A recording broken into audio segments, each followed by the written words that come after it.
So Sam, welcome to Under the Hood, our new series where we look at basically people like you. Oh, interesting. Thank you for having me. That's all right, no problem. Well, we're out in your lovely 911. I love this car. This has seen quite a bit of action, hasn't it? Yes, I mean, last year this car did well. I can tell you, 30,000 miles around the world. We'll come on to that in a minute. First of all, let's just start right at the beginning. Let's get your full name. Now this is interesting. I'm a bit like Madonna. I'm just Sam.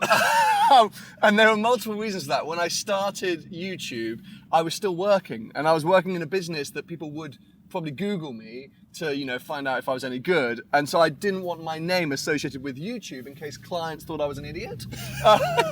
So I hid my name, and then I just kind of have continued hiding my name. But you can find it. It is out there. But for now, we just go with Okay, we'll go Sam. through Sam. Yeah. And it's basically Sam from Seen Through Glass. That's literally officially my name. Right.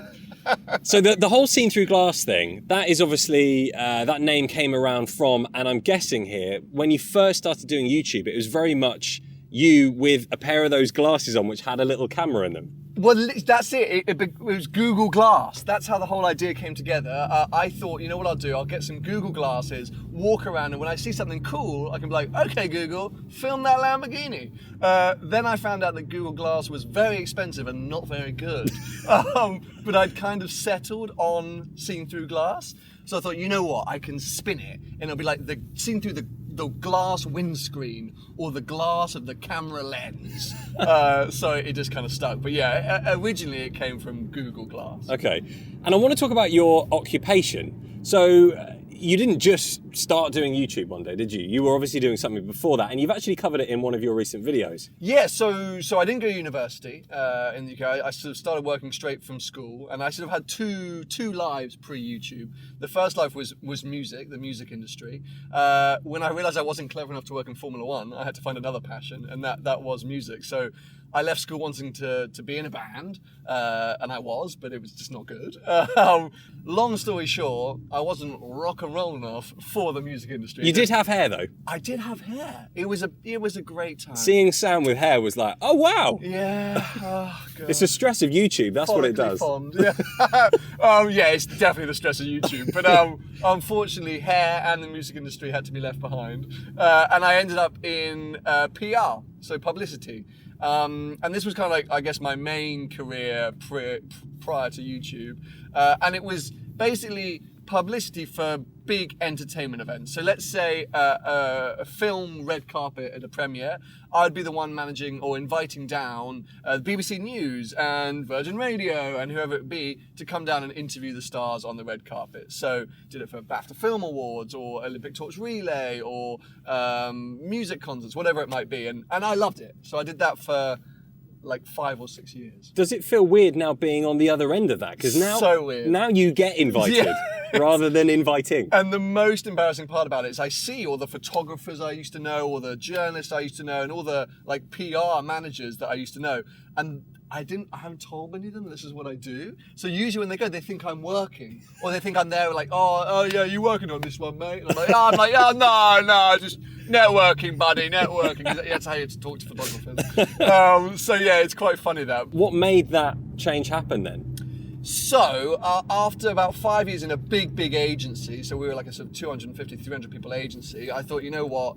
I want to go out on my own, and mainly because I want to do motorsport clients, and the agency I was working at was very entertainment based. We did do a few F1 related events through sponsors, and it gave me a little taster as what the F1 world could be like. And so I left this big agency, set up my own consultancy with the specific aim of getting F1 clients. But of course, all of my expertise, all of my contacts were in entertainment. Yeah. So like F1 people were like, what? So I ended up doing like a documentary on a driver. I ended up doing a few different like weird bespoke events, like did some cool stuff. But I don't know. I wasn't cut out for the PR self-employed life. Went to my dad, who's been self-employed his entire life, and was like, look, I think I'm going to go back to the 9 to 5. I can't hack this. It's a bit too intense. And he went, no, slow down. He said, find a hobby. Because this is the tough part about being self-employed. Sometimes you're really busy. Sometimes it's really quiet. So he said, find a hobby and that you can distract yourself. And I'd done some work with like social media people, YouTubers like Zoella and like the original YouTube crew through my PR work, and I knew that it was a thing. And so I thought, you know what, if I start a YouTube channel, maybe I could earn a couple £100 a month, and I can buy F1 tickets and go to Cars and Coffee events and do whatever. So that was kind of the aim, which is why I hid my name, because, you know, I just had this fear that I was going to go and meet a client and say, guys, I want to pitch for your business. They were going to Google me afterwards and then see me go, it's a LaFerrari! And go like, not this guy. So I literally started the first year of my Seen Through Glass existence was kind of like 0 to 75,000 subscribers. I was still working sort of full time for myself with a load of clients and things. And my first spike on any of my platforms was actually because I used to work, I do a lot of work with the James Bond films. And we were launching, it couldn't have been Casino Royale, which was the one with the DB10. Quantum of Solace? Maybe.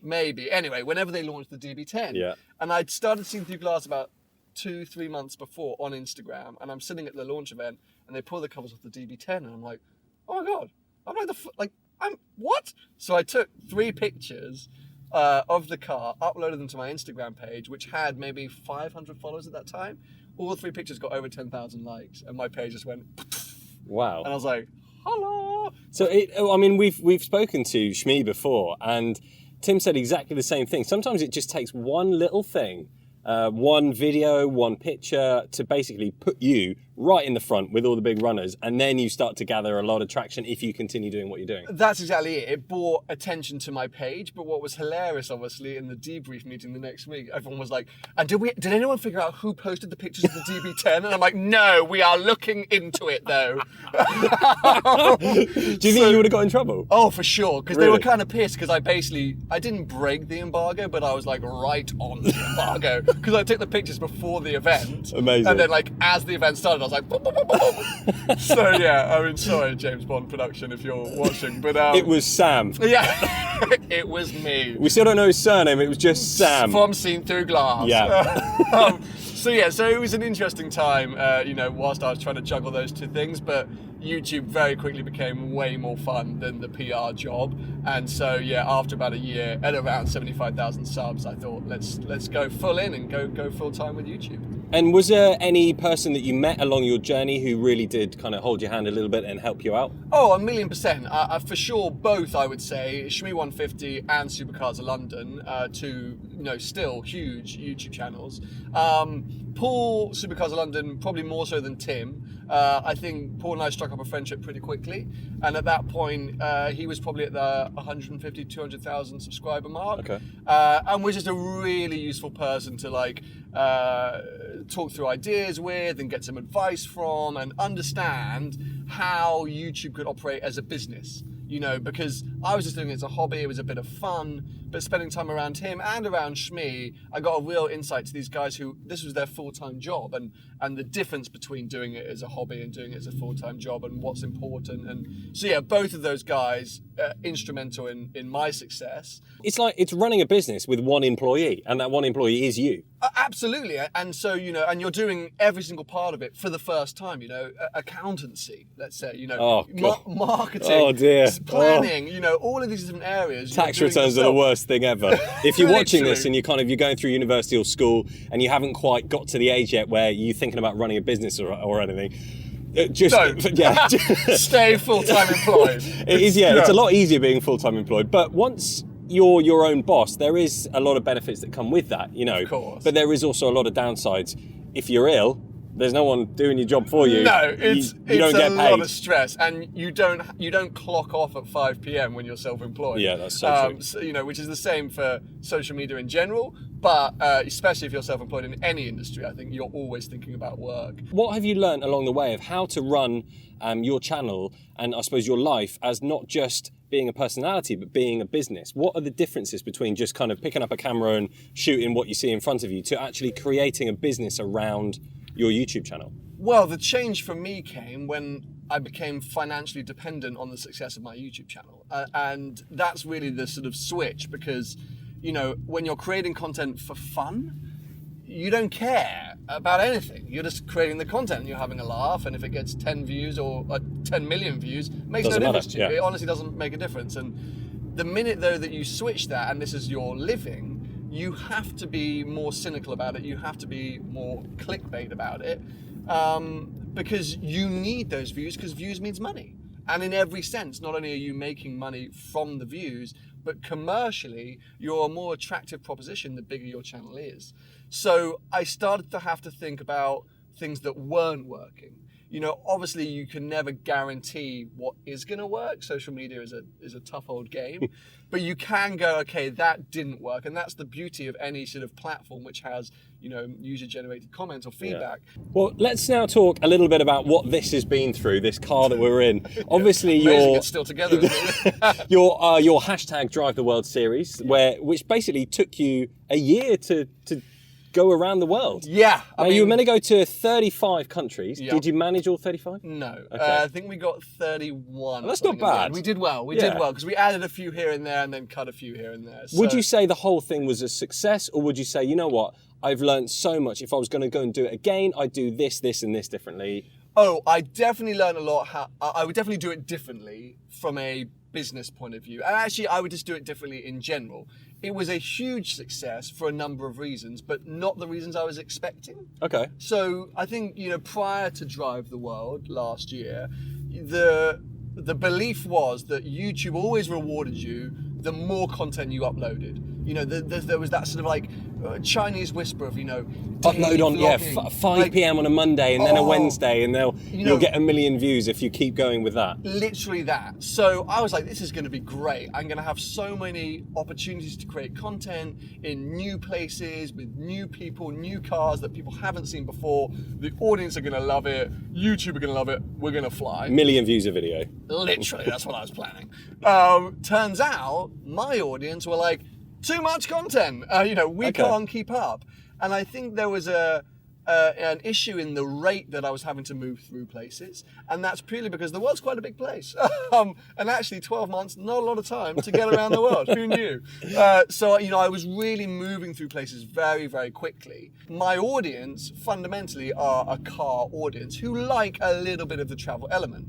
Now, when I started Drive the World, I think the sort of people who like the travel element got really excited because they thought there'd be a lot of travel. The guys who like cars thought, great, this is good, we're going to see some new cars. The guys who wanted lifestyle. My audience got divided. They got split. And so there was no way of pleasing everyone. Sure. Some people were like, oh, we don't care about your hotel, mate. Like, film the car. Some people were like, we don't care about the car. Show us where you are. Right. And so there was this kind of, you know, deluge of content. And everyone was a bit like, where's this going? So the first few months were tricky, were tough. Sussing out how to work it all out. You know, initially the plan was 4 videos a week on the main channel, an extra video for the members section of my website, a podcast every week, and then all the additional social media content. Right. We also had to deliver for all our sponsors and partners. So essentially, it was too much. I was still a one-man band. I had my girlfriend, luckily, with me for the whole trip, and she was great at taking photos of me standing next to cars. But, did she understand that it wasn't, as much as it was a trip around the world, it was also a business trip around the world? 100, and that's it. It was a work trip, and she totally got that. She's amazing. I mean, like, we could go on an hour talking about how incredibly supportive she's been of my life since day one. But yeah, I think it was too much, and then also I learned it was too much for the audience. So the beauty of social media is, you know, nothing is fixed. You can change, you can evolve, you can move things around. So we started to learn, and I started to, you know, sort of change the way I was doing things, and then it became great. You know what I mean? At the beginning it was tough, it was a lot, I was concerned. But, you know, by the time we got to sort of back to Europe, and I would say midway through, 4 or 5 months in, I found a really nice flow, worked out the kind of content my audience wanted to see, found some great opportunities. There were still hiccups, don't get me wrong, it's a big challenge. Because some people did say, oh, we would have thought this would have got a lot more views. For sure. I think that, and I think I did. You know, I assumed that I was going to triple my subscriber count. I assumed I was going to get, as we said, like 500,000 views every single video. But it just wasn't the case, and I think there were a number of factors why, but I feel like I understand those factors, and also I don't really care. Like, it's a weird way to say it, but I never got into YouTube to get 5 million subscribers. I would love 5 million subscribers, but that's not really what I chase. I think I chase more the opportunity to create really exciting content, access, and just like, appreciation is nice. Like, if I make some content that some people go, you know, I really like that video, even if that's 3 people. You know what I mean? You've made 3 people happy. I made 3 people happy, Yeah. or 3 people have enjoyed it. So yeah, I've never been someone who's like ride or die on a million views. Okay. And what happened at this gunpoint thing then? Oh no. Okay. So basically, what I'm going to say is, don't go to Jackson, Mississippi. Like, What happened? Well, it wasn't gunpoint, but we were driving between Dallas and Atlanta. Right. And it's a 14-hour drive, and I was like researching for months where to stay. And there's like nothing there. It's like dead. And every time you Google anything, they're like, oh, a bit sketchy. Like, oh, finally, I find some kind of forum that says, oh, you know what, Jackson, Mississippi, not that bad. Like, and I found like, I think it was like what was supposed to be a Hilton or something. Right. And so I book it, and we're driving. And as we're driving, I'm calling some people that I got plans for the next few days, and they're like, "Where are you?" And I go, "I'm in Mississippi." And they're like, "Oh, keep your head down and keep driving." And I'm like, "What?" And my girlfriend's looking at me like, "What?" Like, Oh, so no, yeah. we pull off the highway and get into Jackson, which is the capital of Mississippi. And dude, it's like Katrina passed through yesterday. Like, this is like ghost town central. There's like crack addicts everywhere. There's like guys in lowriders just staring at you as you drive through. Oh, wow. Like, so Quite terrifying. daunting, Like, yeah. oh my God, awful. Get to the hotel, the like guy comes running out. He's like, "Hey!" I was like, "Hi, we're checking in." He goes, "In this?" And I went, he goes, What car were you in? In this. In Oh, the you were in 911. And he goes, "We gotta hide this." I'm like, "What?" So he like takes me all the way around the back, like hides me something. Like, he goes, "I'm gonna go and find a cover to put over it." Oh my I'm God. like, "What?" We go to the hotel to check in. Bless this poor woman, had the thickest southern accent. I couldn't understand a word she said. She gave us the room key. We went up, and dude, it was like Gordon Ramsay's Hotel Nightmares or whatever. There's like wow. scratches on the wall, hairs in the bed, like definitely a blood or puke stain on the carpet. And literally, I'm pretty good at the just get through it, just go to sleep, crack on. Like, I'm not that much of a princess, but I do also like the nicer things in life. And I just looked at my girlfriend and I said, nah. I said, so we got in the car, we bailed, and we just kept on driving. So we left Jackson, Mississippi at 8 p.m. and got to Atlanta at like 2 in the morning and just found some roadside travel So lodge. you still what? Checked in and paid for the room? Checked in, paid for the room. That's how polite you are. Didn't even tell anyone. We were too embarrassed to say, "This is a dump, we're leaving." I was like, "Oh, just getting something out of the car, mate." And then we just drove off. Any money, I reckon that the porters would have gone in the morning and gone, they got kidnapped. Yeah.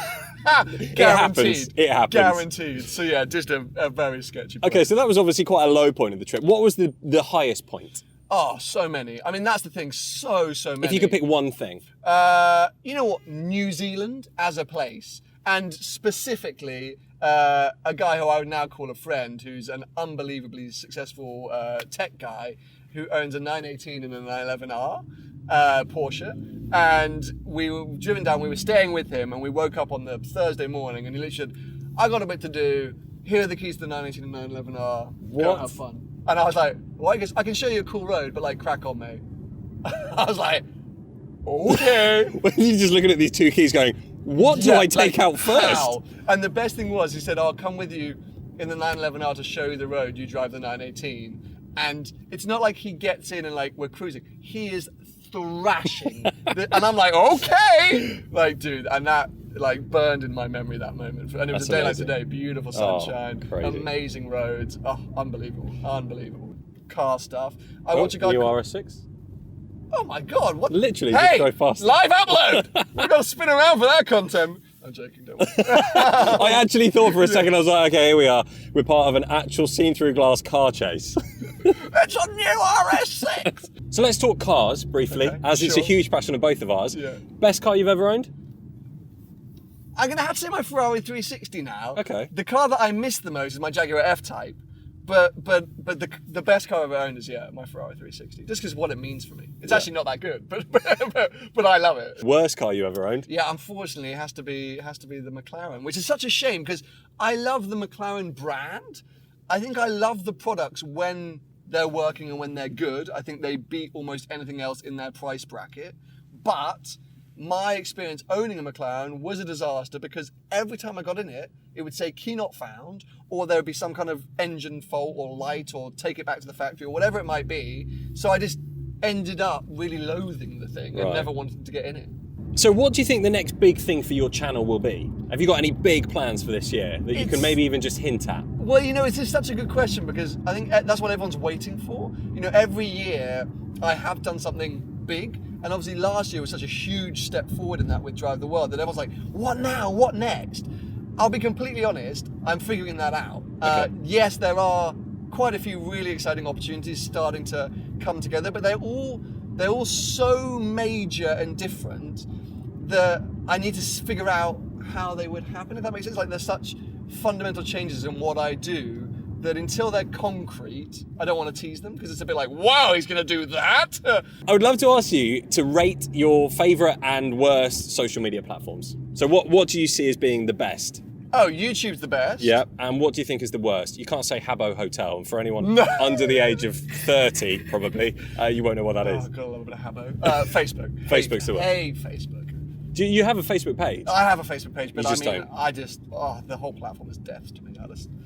It's no secret that you live in southwest London. What's Yep. your favourite kind of hangout place? Where do you like going, either for a coffee or for a nice beer? If you've just been sitting inside trying to reply to emails all day, because as I suppose glamorous as your life looks sometimes it is just a day in the office at home replying to emails and sorting stuff out. Oh, for sure. Like, there's a lot of it which is just admin. So where does Sam go for a nice little tipple or? Well, the thing cup of is, coffee? I'm a coffee obsessive, and big shout out to Sendero Coffee on Lavender Hill, which is near Clapham Battersea area. Right. A great place. Like to make my way there. But anyone who's heard me speak probably figures out that I quite like the Chelsea area, Chelsea Knightsbridge area. Okay. So I'm often frequenting the I King's Road. thought I'd seen you in I'm a Bluebird cliche. Cafe. Yeah, I knew I'd seen you in I'm a Bluebird cliche. Cafe. I'm a real walking cliche. A few drinks in Raffles. I was always back. Sam from See Through Glass. But yeah, I was very lucky and grew up in that area, and so it's home for me. And quite a ridiculous thing to say, but that's where I know. So I find myself in most coffee shops. I'm not a big drinker, but I'm a big coffee drinker. So yeah. Anyways, plug for Sendero. Hopefully they'll give me You might get a free coffee next time. Free cappuccino next time I'm in there. Yeah. Who would you most like to take for a spin? If you could have anyone in the car, let's go dead or alive. Alive makes it a bit more interesting, because that could potentially something be. Well, that you always could have to try go out. with the first thing that you think about, right? Which is Lewis Hamilton. Okay. Yeah. Were you jealous when Archie got to mate. interview him? Jealous is the understatement. I mean, that man is my hero. So, funnily enough, back in the day when I used to do the PR stuff, I actually worked with him 3 times. Wow. So the first time was on the Olympic torch relay. And before that, a lot of media people had told me that he's a bit of a douchebag. Right. He'd be a bit moody and I was like, guys, you just don't know him. Like, you don't know Lewis.